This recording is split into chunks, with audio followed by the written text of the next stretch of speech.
So, you've recently come into some cash, and whether it's money you've been quietly squirreling away, a recent inheritance, or your sidekick came through with last week's Powerball numbers, the question remains the same.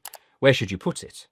There's lots to consider. People will say things like, pay off your mortgage, you need to buy more stocks, top up that pension fund. And those are just the sensible suggestions. Quite frankly, it can all be pretty overwhelming.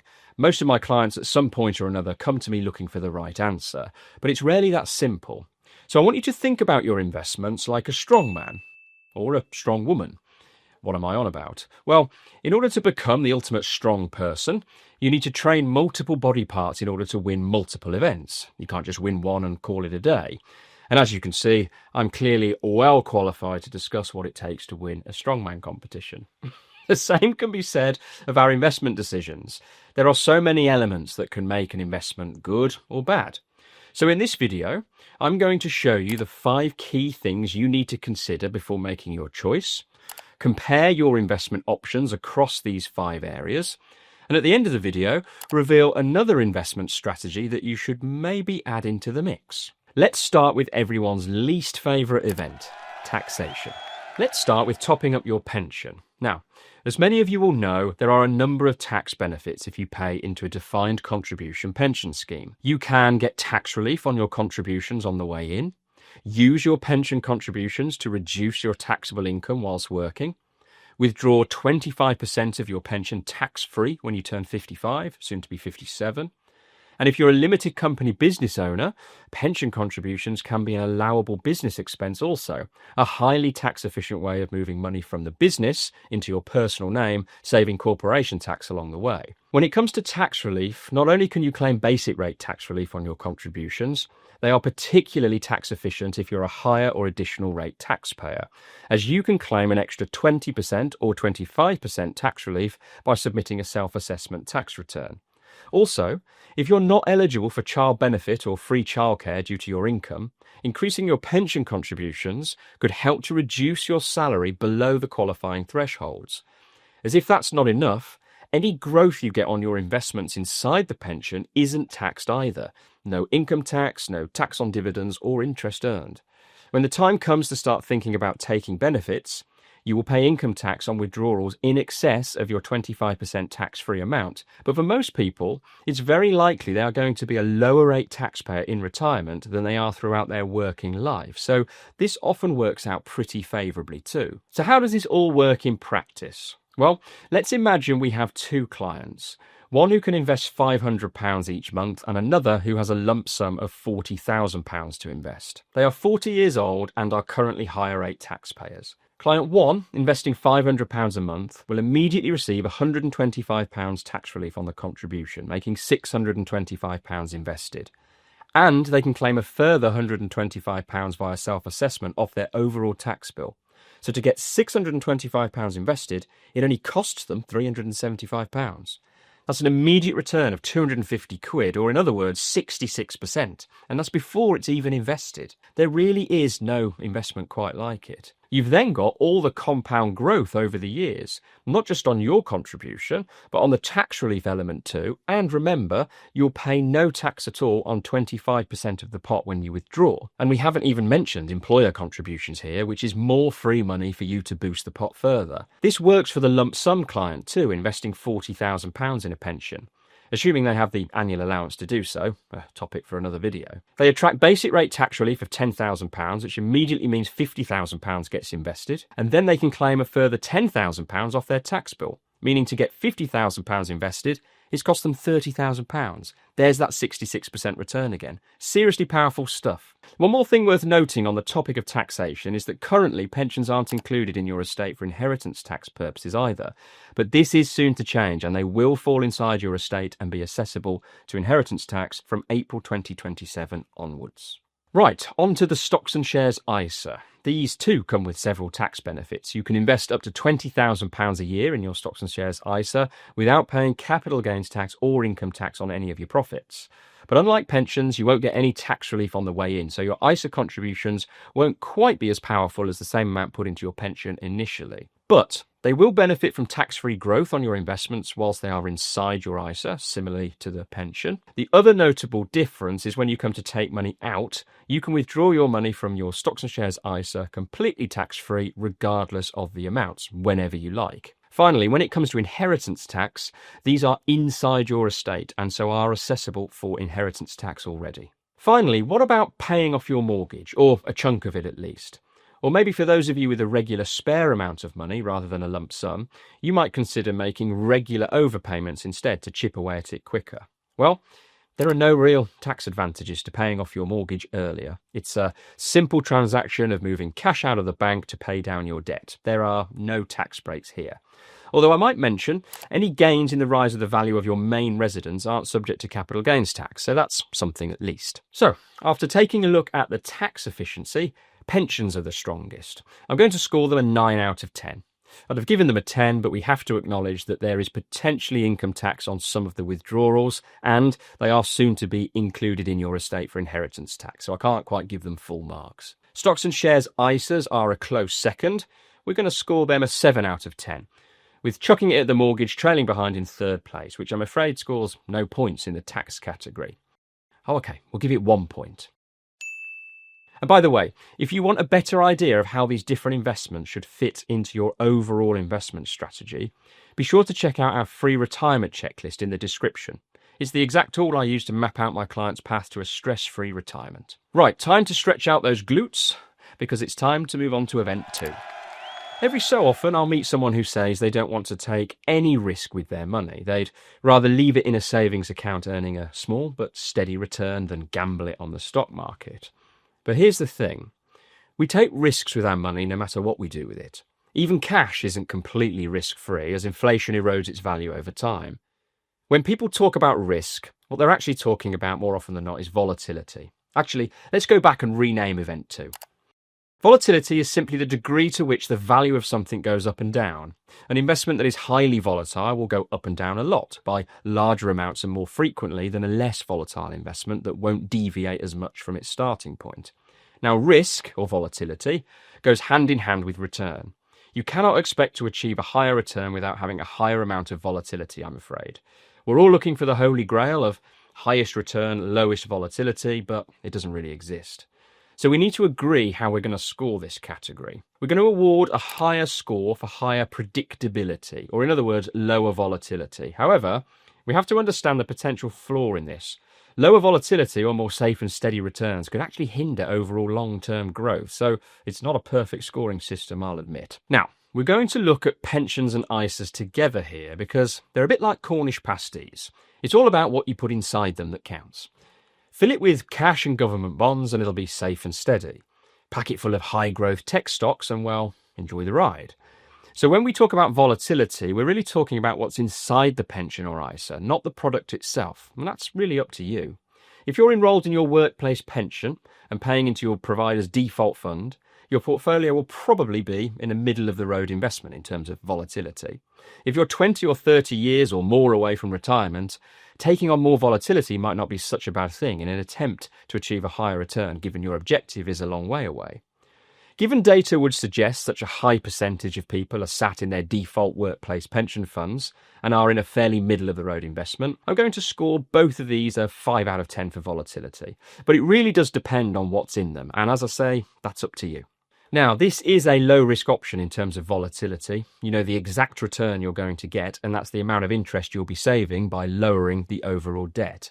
In this way, it's a guaranteed rate of return, albeit maybe not an exciting one. If you're paying 4% interest on your mortgage and you pay a lump off, your return is that 4% you're no longer paying in interest on that amount. Due to this, we'll have to give it a high score for low volatility because it's so predictable. 9 out of 10 here. The next thing you need to think about is liquidity. In other words, how easily can you access your money when you need it? This is something many investors and retirees overlook. Is this money you want to spend right now, in 5 years, 10 years, or maybe never? Can you get at your money when you need to? So let's see how they shape up against each other. And right off the bat, your pension is arguably the least liquid of them all because of the rules around when you can access them. You'll need to wait until you're 55, rising to 57 from 2028 to access your pension. Now, if you're already over these ages, obviously these are liquid and this isn't a challenge, providing the investments held within it are easily sold when you need to. A problem, for example, if you invest directly in commercial property. That's another topic for another day. This lack of access for those of you that are younger does have its advantages though. It stops us dipping into our nest egg to fund more short-term expenses such as homes and holidays and keeps us honest to our retirement building plans. The downside is that if you're hoping to retire before you reach this access point, you'll need to use other savings and investment tools to bridge the gap. I'm going to score them 6 out of 10. Well, stocks and shares ISAs have no restrictions on withdrawal, so it's easily the most flexible investment out there. But just because you can access your money at any time doesn't mean you should. If you withdraw at the wrong time during a market dip, for example, you could lose some serious gains. And regardless of whether you're talking about muscle or money, nobody wants that. But in terms of liquidity, we'll have to score highly here at a 8 out of 10. Mortgage overpayments are going to have a tough time again here because in a perfect world, you'd have the freedom to overpay when your finances are good and pause your payments when money's tight. However, lenders are rarely this flexible. And those who do allow borrowers to take the occasional payment holiday tend to add interest to the missed payments, increasing the total amount you'll pay. Also, money tied up in your house is illiquid. You can't sell a bedroom to pay for the food shop. You may be able to take money out of your property by remortgaging or using equity release, but that can cost you too, and that's a big decision. Property's main challenge in general is its liquidity, to be honest, or lack thereof. We all know how long it can take to sell a house, and if you're in a rush to sell, you won't get the best price either. I'm going to have to score this strategy just a 4 out of 10 here. Right, on to event 4. If you could make a 10% annual return, but you had to spend 20 hours a month managing the asset, or you could make an 8% annual return without lifting a finger, which would you pick? I can't make the decision for you, but it's important to take this into consideration when investing your money. Which investment route demands the most time, attention, and admin? Pensions are off to a strong start here again. Once you're enrolled in your workplace scheme, you don't have to lift a finger until retirement, really. That being said, to get the most out of your pension, you need to know what you're investing in. You'll probably need to increase your contributions too over time, since the standard levels of contributions are unlikely to be enough to fund a comfortable retirement. Also, many people end up with all sorts of pensions scattered all over the place due to working at different companies over their career, which can be an admin headache in itself. You can, of course, also outsource the looking after to an advisor if you really want the hands-off approach, where they can help find the most suitable pension plans and investments for you and discuss withdrawal strategies and tax planning when you retire. On balance, I've decided to give pensions a healthy 7 out of 10 in this category. Stocks and shares ISAs can also be extremely easy to maintain because you can choose an investment strategy, automate your monthly investments, and get on with your life. In fact, some studies show that the best investors are those who forget they even have an account. And arguably, ISAs are simpler because they don't come with the same sort of complexities as pensions. Once you've got the most suitable investment strategy for you and you keep reviewing how much money you're putting in or taking out, these don't require a huge amount of effort. And again, you could simply get an advisor to do it all for you, help you research the best platform, the most suitable investments, etc. I'm going to give these one better than pensions, 8 out of 10. And it's finally mortgage overpayments time to shine. You can automate your mortgage overpayments by contacting your lender and asking to increase your monthly payments by a set figure or sometimes a percentage. And once that's done, you can forget all about them. So that scores pretty high for this event. Or you could just look at it once a year and decide if you want to overpay or not. Ring them up, pay it, job done. Effort-wise, this is simple. I can't really give it anything other than a 10 out of 10 in this respect. Now, it's time for the main event, the moment you've all been waiting for. Potential returns. So, if you threw some cash in these different directions a few years back, which would have come out on top? Pensions have a number of advantages here, thanks to employer contributions and tax relief. Throw a well-diversified investment portfolio in the mix, invested in the greatest companies of the world, and you'll likely see some great results here over the long term. Now, I know many people feel aggrieved that there is tax to pay on withdrawals over the tax-free amount, but what we need to remember is that if you've had employer contributions, tax relief, all being thrown into the pot and compounding over many years, Even with this tax on the way out, you're going to find it pretty hard to beat this strategy from an overall returns point of view. Remember though, it's all about what you put inside it that counts. If you choose a really unnecessarily expensive pension provider and then put together a poor portfolio at the wrong risk level, even with employer contributions and tax relief, it may well not perform as you'd like. Like the pension, it's what's inside the ISA that will drive the returns. Google around a bit and you'll come across the stat that the stock market delivers average returns of 10% a year as measured by the S&P 500 index. But not everyone invests solely in the stock market, so it really does depend how you choose to invest. And although you don't get the same top-ups you get into your pension, so the returns won't be as powerful, any gains inside the ISA being tax-free does still make it a great place to build a portfolio and capture good long-term returns if you invest wisely. When pitted against its competitors based solely on returns, overpaying on your mortgage is once again unable to keep up. When you overpay your mortgage, you get a guaranteed return equal to your mortgage rate. But the average mortgage rate was 4.26% in February for a 2-year fixed mortgage at 60% loan to value. Fixed for 5 years and that rate dropped to 4.17%. Whatever the rates have been, if you invest wisely elsewhere over the long term, it's likely to give you a better return than the rate payable on your mortgage. So, assuming a good portfolio of investments, I'm giving pensions a 9, ISAs a 7, and overpaying on the mortgage 5. But before we tally up the scores and crown our victor, there's one more investment type that deserves your consideration. Please welcome a late entrant to our race, property, buy-to-lets, holiday-lets, etc. This deserves its own video really, but let's try and give it an executive summary. Taxes can be punishing with stamp duty and capital gains tax, not to mention the tax on the income produced. But property values have increased over the long run, and the income that it can provide through rental is a useful asset in retirement. Liquidity is often a challenge, as is always the case with property, but perhaps what makes it so interesting as a potential investment route is the gearing or leverage you can use.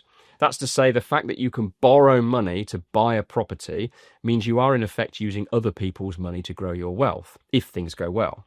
Of course, the debt needs servicing and you are increasing your risk by borrowing, but perhaps the biggest area that puts people off is actually the level of effort involved in managing a property. It can be a full-time job, and if you have bad tenants or a property in constant need of repair, lots to consider. So, based on everything we've looked at, what is the strongest investment? Well, as you've seen across these different events, it depends. The right investment for you will depend on your financial situation, goals, and attitude to risk. But here's how the scores stacked up out of a possible 50 points. In third place is overpaying the mortgage, scoring 29. In second place, just, is ISAs with 35, and pensions win it with 36, but it's very tight. There are more categories we could have considered. For example, peace of mind, where the feeling of being debt-free would have seriously bumped up the overpaying on the mortgage strategy. But it's clear that what you do with your money is a personal decision, with or without advice. Your circumstances and exactly what you're investing for is so important to arrive at the right decision for you. You can, of course, do all of these things at the same time. Contribute to your pension, put money into your ISA, and overpay on your mortgage each month. This isn't either or. And for many people, this is actually a great strategy, as that way you flirt with lots of strongmen without having to just pick one. That's a story for another time. Now, pensions may have come out on top in this contest, but that doesn't mean they don't come without their fair share of risks. And if you aren't aware of these pitfalls, you could end up needing to stay in your job for far longer than you'd like. In fact, I've noticed 5 common pension mistakes that are keeping people from a comfortable retirement. Check out this video to learn how to avoid them.